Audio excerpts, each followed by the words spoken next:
Hi guys.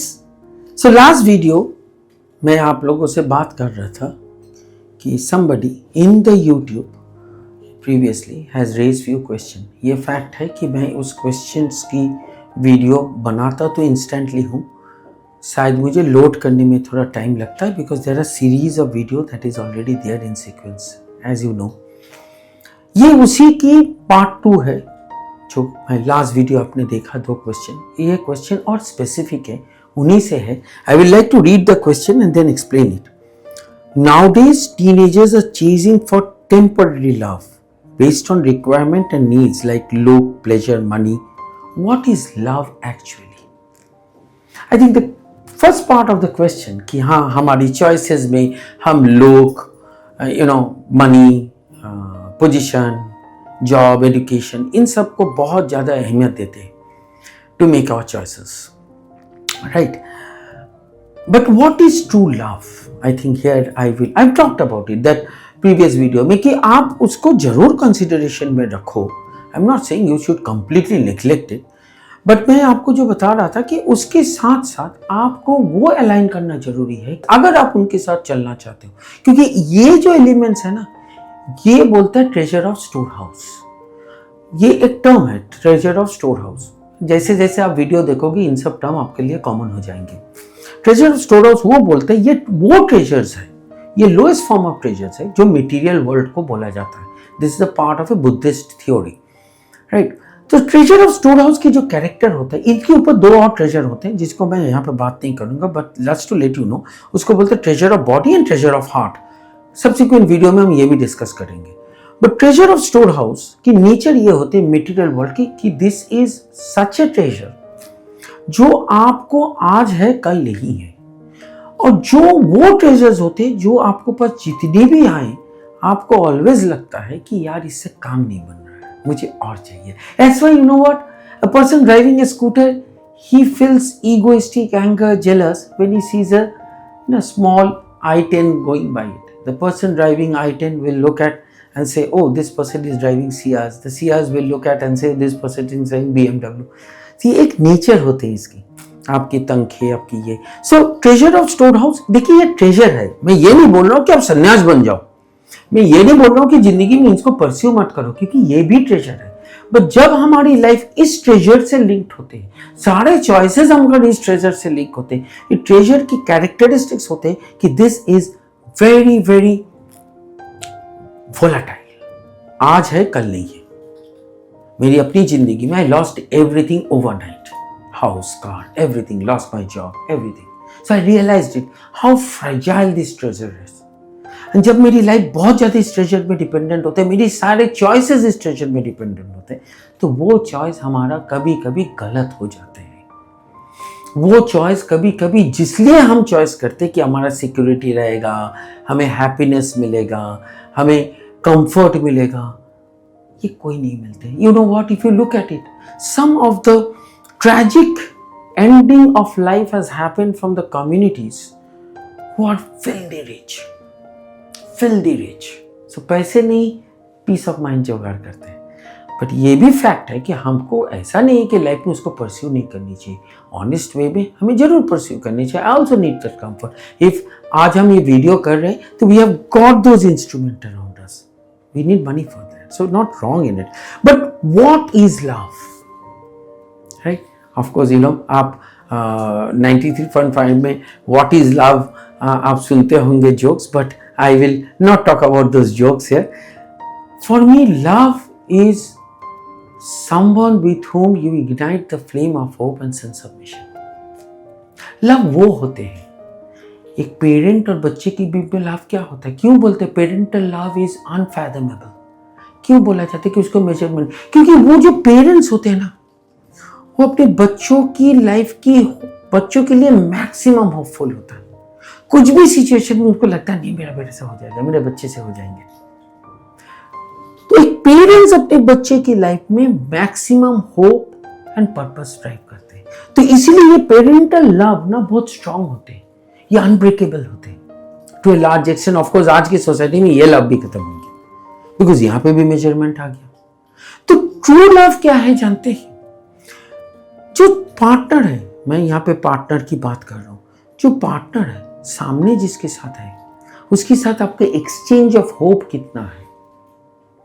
वो exchange of hope करने के लिए आपको हाई एक्सपेंसिव हॉलीडेज में ले जाना नहीं है। वो एक्सचेंज ऑफ होप आप टेबल में बैठ के एक दूसरे को हाथ पकड़ के शेयर कर सकते हैं। वो एक्सचेंज ऑफ होप आप उस सिचुएशन में दे सकते हैं, क्योंकि एक दूसरे की लाइफ पे सेल्फ सिचुएशंस आते हैं, in work place, in society, with friends. How engaged and involved you are in imparting that hope to that person. जहां पे ट्रू लव है ना, वो ट्रू लव की सबसे इंपॉर्टेंट कैरेक्टरिस्टिक्स आपको समझना चाहिए। जो लव की इंटेंसिटी बढ़ता जाता है।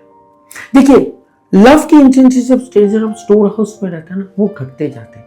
कुछ दिन बाद आपको लगता है इसमें क्या ही बड़ा बात है। लव की इंटेंसिटी जो फिजिकल कनेक्ट से होते हैं, जरूरी है, मैं ये नहीं बोल रहा हूं that is not required. Again, all these things I am not discouraging you to have, I am only saying look beyond it. ये जो फिजिकल होते हैं, ये over the period of time ये भी लॉ ऑफ डिमिनिशिंग रिटर्न में रहते हैं। ये नहीं रहते उस टाइप की जिस टाइप पे आप पहली बार मिलते हैं। बट आपकी प्यार अगर लॉ ऑफ डिमिनिशिंग रिटर्न में जा रहा है कि everything you start taking it for granted, when you don't feel like going back home और picking up the phone.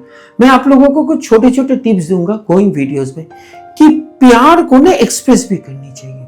True love is where you feel like expressing it. Small things, small recognition, small acknowledgement, small appreciation, ये बहुत जरूरी होता है true love में। बड़ा gift लाना जरूरी नहीं होता है, छोटा सा अप्रिसिएशन करना बहुत जरूरी होता है। बगल में बैठ के वो एनकरेजमेंट देना बहुत जरूरी होता है। ट्रू लव वो होता है जहां पे these are natural behaviour in the relationship, these are natural impact in the relationship, जहां पे आप स्पॉन्टेनियसली इस चीज को करते हो। आपको किसी को इंप्रेस करने के लिए नहीं करना पड़ता। You do it because you love that person. जब आपके प्यार में ये चीज आते हैं, तब you will understand true love. There is one more aspect I will like to say, don't make your love और relationship a burden in your life. Often क्या होते हैं ना, रिश्ते एक बर्डन बन जाते हैं। अरे यार, घर जाना पड़ेगा। जिस दिन आपको ये लगता है ना कि घर जाना पड़ेगा, उस दिन आप समझ लीजिए आपकी वो love has become a burden. Because क्या होता है, रिश्ते में ना एक्सपेक्टेशंस, हम एक्सपेक्टेशन को ना पर्पस के सामने रख लेते हैं।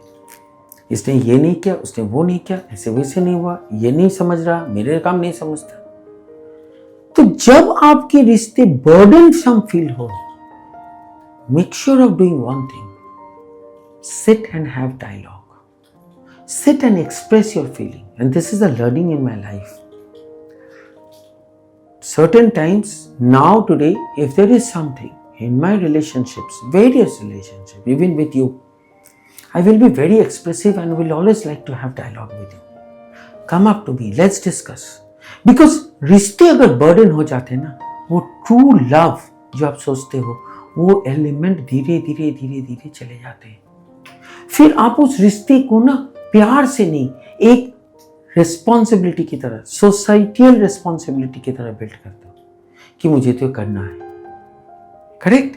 तो वो रिश्ता ट्रू लव नहीं होता है। वो रिश्ता एक सोसाइटी की प्रेशर में, एक बर्डन की तरह आपकी जिंदगी में चलता है। And to be very honest, आप अगर अपने रिश्ते में ये एलिमेंट को कंसीडर नहीं करोगे, कोई भी रिश्ता हो, चॉइस की हो, ब्लड की हो, हस्बैंड वाइफ की हो, पार्टनर की हो, पेरेंट एंड चाइल्ड की हो, वर्क प्लेस में between the supervisor and the team हो, कहीं पे भी हो, किसी भी तरीके के रिश्ते हो, आपकी रिश्ते में अगर वो एक्साइटमेंट खत्म हो जाएगा, तो वो रिश्ते में जो सच्चा प्यार है उस रिश्ते के लिए, वो आपका घटता जाएगा।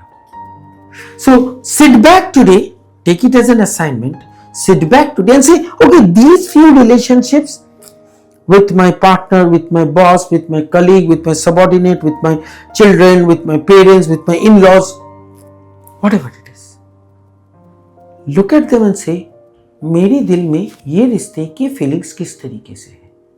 Do I feel it as a burden? or do I feel it as a true love?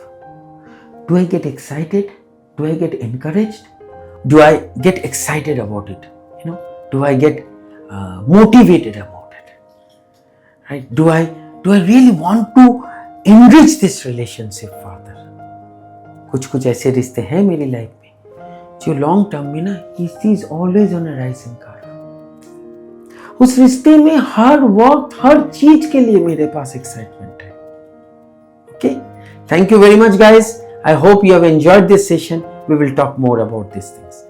Bye-bye.